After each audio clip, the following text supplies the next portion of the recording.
Menurut saya bedanya ateis sama teisme adalah rentang iman di situ. Kita percaya sama Tuhan, percaya sama itu, urusannya kan ya urusan percaya. Percaya dulu, kita mencari buktinya kemudian. Bukan mencari buktinya sehingga percaya.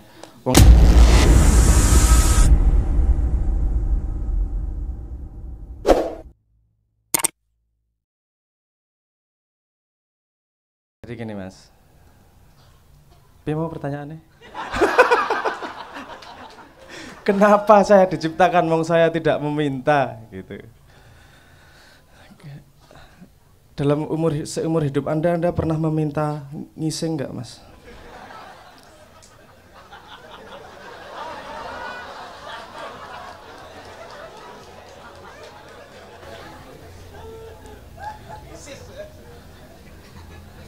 Tuhan, saya pengen ngising besok jam 8:15. Semoga tidak mencret, keluarnya bulat-bulat dan kelihatan sehat. Genjernya tidak keluar sebagai genjer jijik. Banyak hal yang kita lakukan yang tidak kita minta. Banyak hal yang kita alami tidak kita minta. Tapi mungkin urusan permintaan itu kan juga harus kita perluas. Mungkin kesadaran Anda tidak meminta, tapi keseimbangan tubuh Anda meminta Anda untuk ngising. Jadi di sini kan urusannya Anda tahu meminta atau tidak. Seperti kita ketahui bersama, lahir itu pasti ditutupi sama hijab. Jadi banyak informasi yang tertutup sebelum kita lahir. Anda mungkin nggak ingat kalau Anda minta dilahirkan seperti Anda. Dan nulis kurikulum sendiri, nanti aku menanyakan kepada diri saya kenapa saya diciptakan. Nah,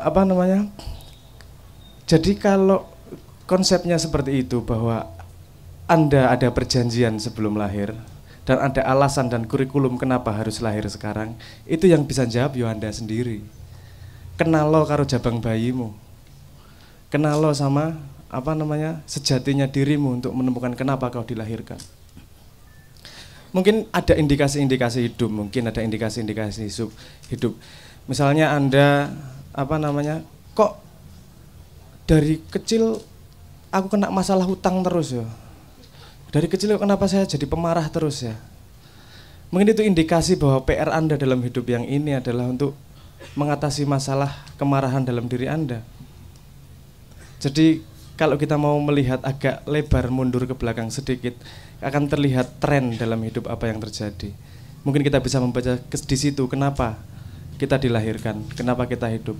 Kalau kita melihatnya pada rentang hidup, maksudnya rentang hidup adalah ketika dari kita dilahirkan sampai kita mati, mungkin kita akan susah melihat kenapa kita dilahirkan. Coba sekali-sekali melihat dari rentang nyawa, dari nyawa diciptakan sampai nyawa nanti kembali kepada Tuhan.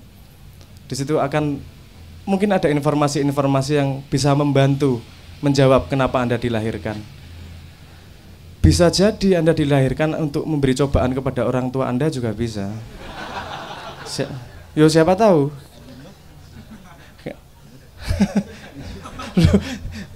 Bukan berarti bahwa itu adalah hal yang buruk. Hal yang buruk sama hal yang baik lagi-lagi dari sudut pandangnya. Lagi-lagi dari resolusi kameranya. Saya KC kemarin sudah ngomong tentang resolusi kebenarannya. Konstruksi kebenaran, di mana kebenaran bisa berbentuk bermacam-macam dan bisa blur atau tidak tergantung resolusi Anda melihatnya. Kalau Anda mau melihat pasir dengan ketika Anda baru bisa melihat perbedaan antara kerakal, Anda tidak akan bisa membedakan apa itu pasir. Anda butuh resolusi yang lebih tinggi. Resolusi yang lebih tinggi bagaimana? Dengan mengenali diri Anda sendiri dan bisa melihat apa yang halus di baliknya ternyata PR Anda dalam hidup Anda. Itu sepertinya jawaban, itu pertanyaan bersama dengan jawaban unik masing-masing yang harus dijawab. Ya, di situ ketika Anda menemukan dirimu, maka di situ Anda menemukan Tuhan. Nggak bisa ketika Anda menemukan diri teman Anda menemukan Tuhannya teman Anda nanti. Nah, mungkin jawaban saya yang tidak memuaskan ini adalah bagian dari tugas Anda. Kenapa Anda dilahirkan agar mumat. Matur nuwun. Sebentar Mas Abrang, ini satu lagi sepertinya perlu sampean yang jawab juga. Soal rasio, kayaknya di sebelah sana Mu'tazilah itu. Jadi satu sisi Tuhan mengatakan laisa kamislihi syai'un, ia tidak seperti apa yang digambarkan. Satu sisi ia nurun ala nurin gitu. Cahaya di atas cahaya.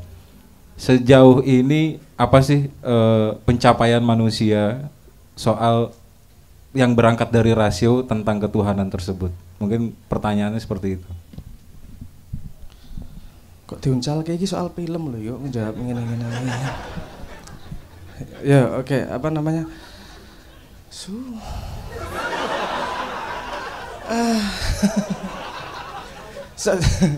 Saya dulu kuliahnya fisika, Mas. Bukan filsafat. Jadi, tapi filsafat itu akarnya fisika ya. Jadi mau tidak mau ya kudu tanggung jawab iki. Oke, apa rasio adalah menurut saya rasio itu adalah sebuah prosesor. Dia dibutuhkan data untuk memprosesnya. Nah, ini data ini kan variabel. Ada data yang bisa dilihat, ada didengar, dan ada yang dipercayai. Dimana kalau iman sama Tuhan iman kepada Tuhan yang disebut ateis dan non ateis, ateis dan teis. Ini perbedaannya adalah akar komponen yang digunakan pada rasio. Sama-sama memakai rasio, benar. Yang satu memakai rasionya gini. Kalau menurut saya yang tidak percaya sama Tuhan, dia tidak bisa menemukan rasio adanya Tuhan dari bahan-bahan yang dia percayai sebagai benar. Tidak bisa dilihat, tidak bisa didengar, informasi-informasi agama tidak dia bisa masukkan sebagai komponen, sehingga dia tidak bisa mempercayai Tuhan. Tapi tetap nomor satu adalah kepercayaan dia terhadap rasionya. Kalau yang percaya pada Tuhan mungkin approach-nya agak lain. Ini saya tidak bisa menemukan tidak bisa menemukan rasio di mana kok Tuhan dibuktikan dengan ini tidak bisa, buktikan ini dengan tidak bisa, buktikan dengan ini tidak bisa. Maka di situ ada jengkal yang namanya iman. Ada dua cara untuk mengkonfirmasi kebenaran. Memastikan bahwa itu benar, dan yang lain memastikan bahwa yang lain itu salah. Jadi tidak ada konklusi lain selain bahwa yang itu benar. Jadi nek Islam ki ana sing kalimatnya nek ra salah kae la ilaha illallah ya. Tiada Tuhan selain Allah. Jadi ada kalimat tiada Tuhan dulu. Sudah dia pastikan bahwa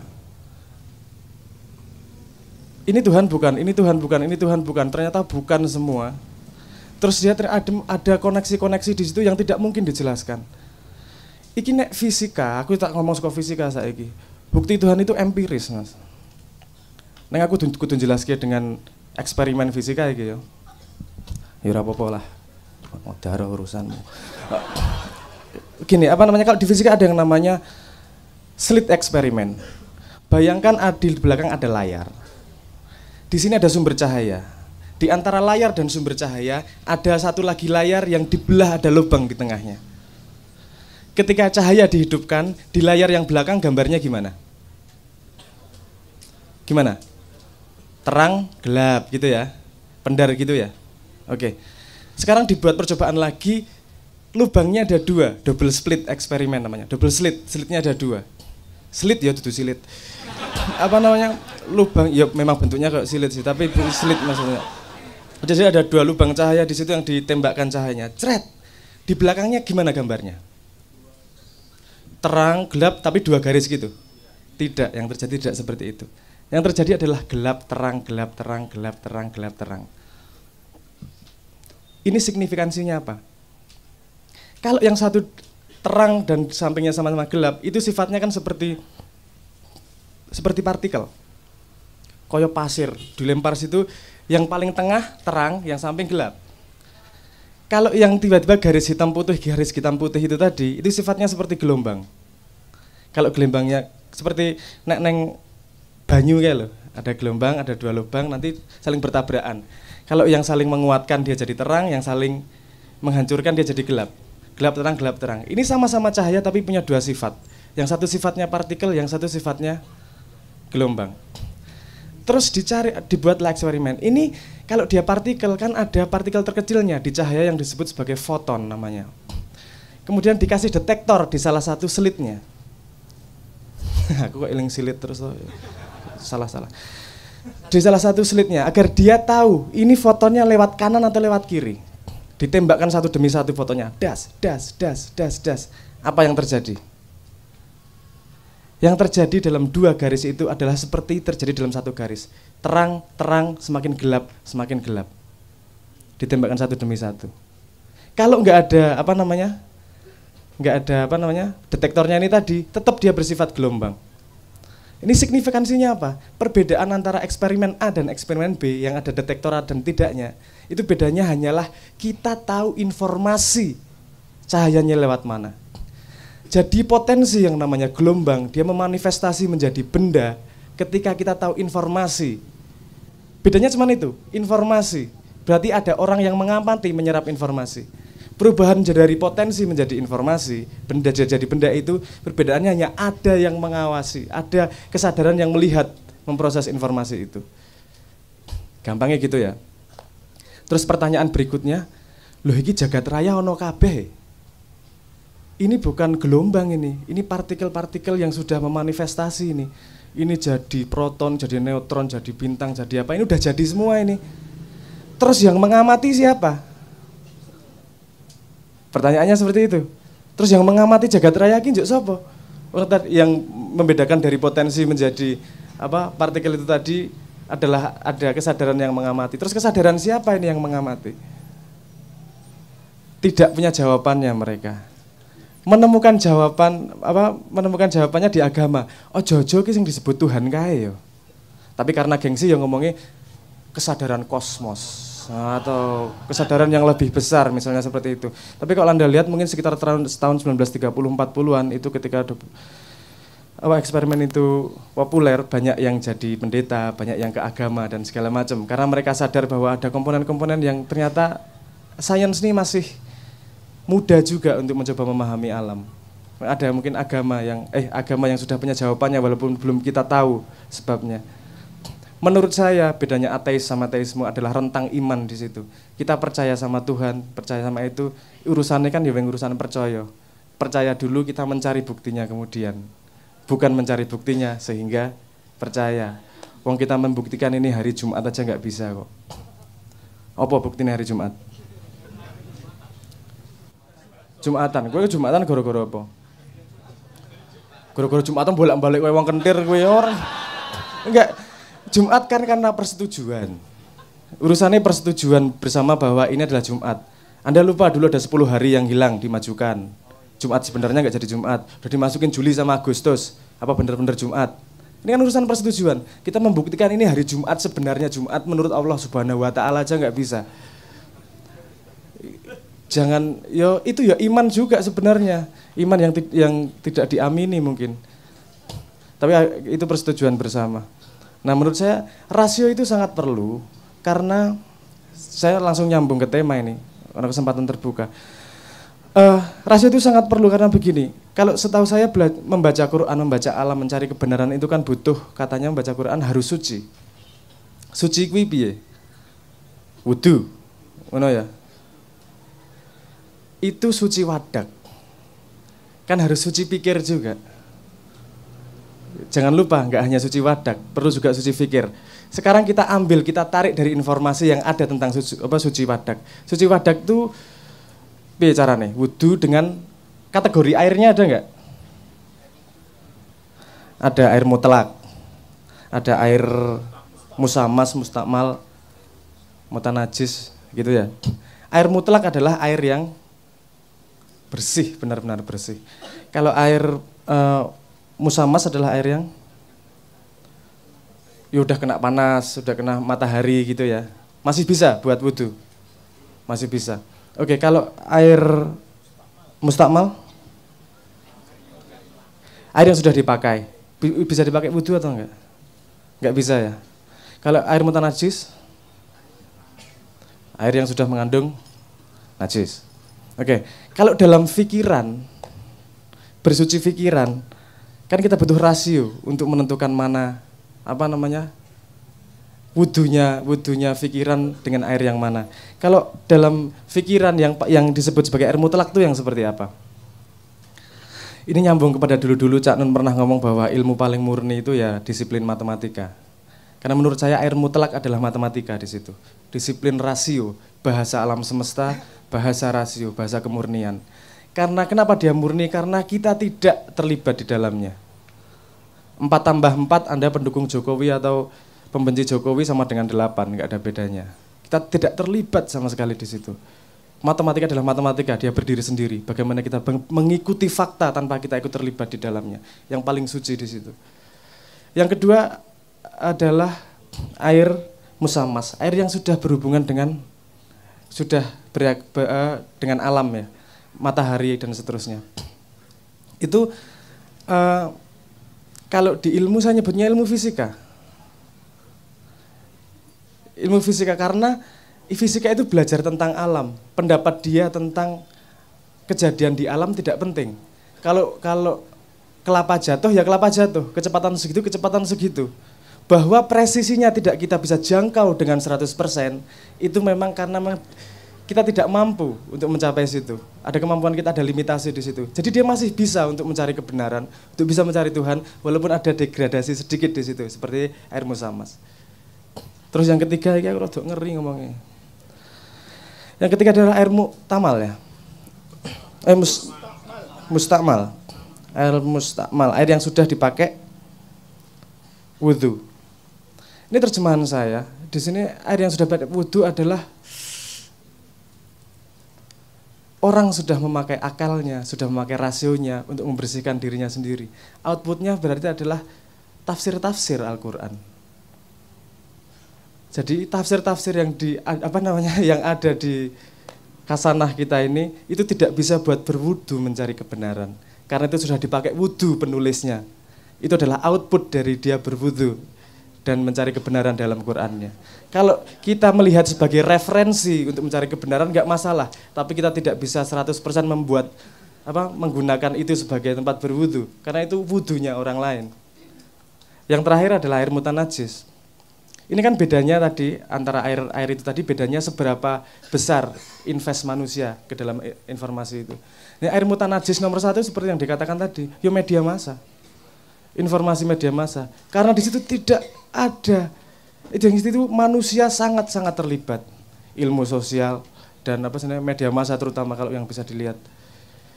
Orang menulis pasti ada motifnya, ada tujuannya, ada kerangkanya.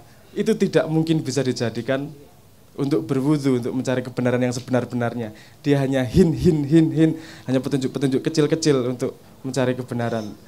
Nah, jadi rasio amat sangat penting, bukan cara menggunakan rasionya itu sendiri. Rasio digunakan untuk menganalisa guna rasio itu sendiri. Ya, begitulah sedikit banyak. Piye, rasiomu wis umup rong iki. Jadi saya ingin mengatakan bahwa rasio amat sangat penting karena agama diciptakan untuk orang-orang yang berakal, dan akal itu salah satu senjata utamanya itu yang namanya rasio. Bahwa kita menuhankan rasio, kita menuhankan uang, menuhankan apa, itu kita terjebak dalam, kalau kepercayaan yang sudah kita percaya ya kita terjebak dalam la ilaha. Tapi diperlukan itu mungkin dalam perjalanan setiap orang karena PR orang masing-masing untuk menemukan ilallahnya. Asal tidak pernah kita berhenti mencari dalam hidup kita. Ngoten dhisik. Matur nuwun. Assalamualaikum warahmatullahi wabarakatuh. Baik, terima kasih Mas Abrang. Malam habis ngobrol sama Mas Erik ada yang menarik. Mungkin ada hubungannya ini. Menurut riset beliau, cerita-cerita folklore Indonesia, cerita-cerita zaman dulu, cerita-cerita anak kecil itu tipikal cerita-cerita kita tidak punya central hero, tidak punya pahlawan, sangat berbeda dengan cerita-cerita Yunani, Odysseus, Hercules dan seterusnya yang jatuh dari langit jadi pahlawan dan orang yang sempurna menyelamatkan semua orang. Kalau di Indonesia intinya ceritanya adalah memecahkan masalah, bukan siapa pahlawannya. Mungkin yang seperti contohnya Malin Kundang. Malin Kundang kita tahunya bahwa antagonisnya Malin Kundangnya, ibunya adalah yang protagonis. Ada di balik cerita sebenarnya ibunya juga melanggar adat Padang sendiri bahwa tidak boleh seorang ibu mengkutuk anaknya. Nah, ternyata ada bolak-balik hampir dalam semua cerita sejarah kita, cerita folklore kita. Mungkin sesuai dengan tema Mahabharata juga ya, di mana tidak ada tokoh yang sempurna. Seorang Yudhistira pun tetap berbohong sama Durna ketika ditanyain apakah Aswathamanya meninggal. Jadi memang kultur kita, jadi sambungannya mungkin juga dengan itu, kenapa kita pemimpin nggak peduli, coblos lah, yang penting bukan urusan pahlawannya, yang penting masalahnya beres lah, sehingga nggak kaget kalau salah pilih terus, karena kita nggak mengidolakan cara berpikir pahlawan, kita cuma pengen solusinya selesai. Dan ini juga begitu juga dengan cerita pahlawan, permasalahan yang menceritakan tentang film sejarah. Tidak ada satupun orang sempurna, pasti ada pro dan kontra, pasti ada baik buruknya.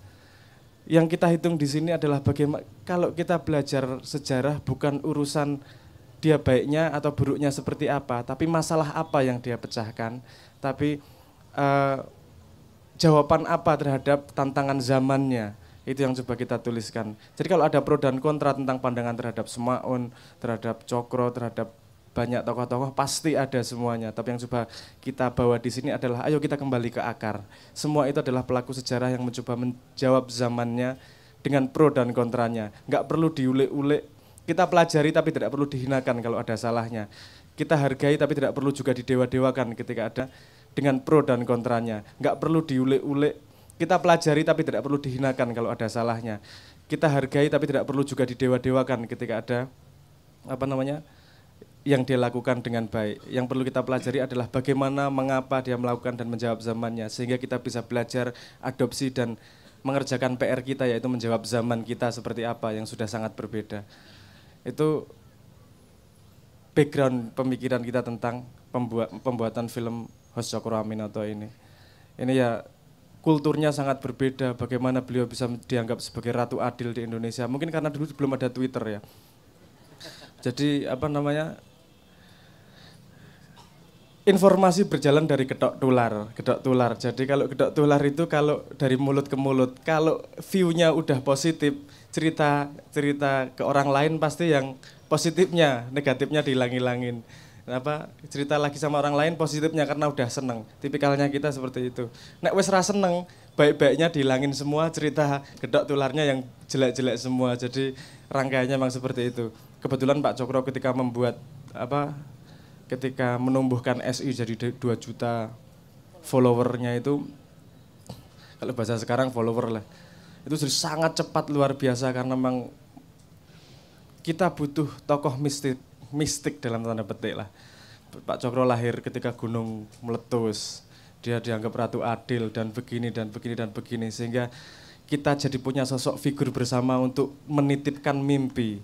Dan Pak Cokro sendiri mencoba menjawab itu, walaupun dengan perjalanan yang luar biasa rumitnya kalau kita melihat sekarang. Karena Pak Cokro ki yo dewean, saat itu cuma ada Cokro dan Budi Utomo kalau yang bergerak di Indonesia, ada Tan Malaka tapi kan di luar. Nah ini yang saya harapkan kita nonton bareng, anggaplah ini bukan sebagai penuturan sejarah dokumenter gimana per detailnya. Lihatlah ini sebagai kata pengantar. Bagaimana kita merefleksikan untuk mengambil apa yang bisa kita ambil sebagai bekal untuk menjawab zaman dan menjadi percikan untuk bisa meneliti lebih lanjut sebenarnya apa yang mereka lakukan. Mungkin itu dulu. Matur nuwun. Oke, terima kasih Mas Abrang.